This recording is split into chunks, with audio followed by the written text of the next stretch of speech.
Aprelin 7-sində ABŞ prezidenti Donald Trump Truth Social sosial media platforması üzərindən etdiyi açıqlamada Pekin hökumətinə ultimatum verib.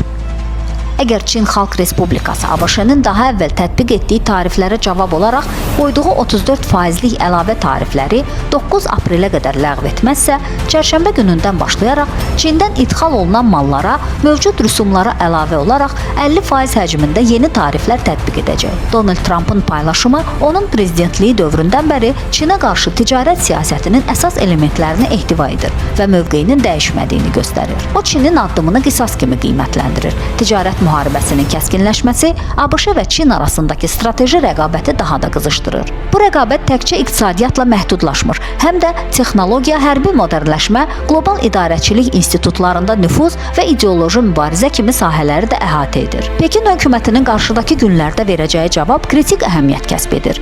Çin Trump'ın tələbini yerinə yetirərək 34%lik tarifləri geri çəkə bilər. Bu həm iqtisadi, həm siyasi baxımdan münasibətlərin müsbət məcrada davam etməsinə imkan verər. Bu vəziyyət 2018-2020-ci illərdə yaşanan ticarət müharibəsinin təcrübəsini nəzərə alsaq, təkcə iki ölkənin iqtisadiyyatı üçün deyil, bütün dünya üçün ciddi mənfi nəticələr doğura bilər. Qarşıdakı günlər dünyanın ən böyük iki iqtisadi gücü arasındakı münasibətlərin hansı istiqamətdə inkişaf edəcəyini və bunun 21-ci əsrin qlobal nizamı üçün nə anlama gələcəyini müəyyən edəcəkdir.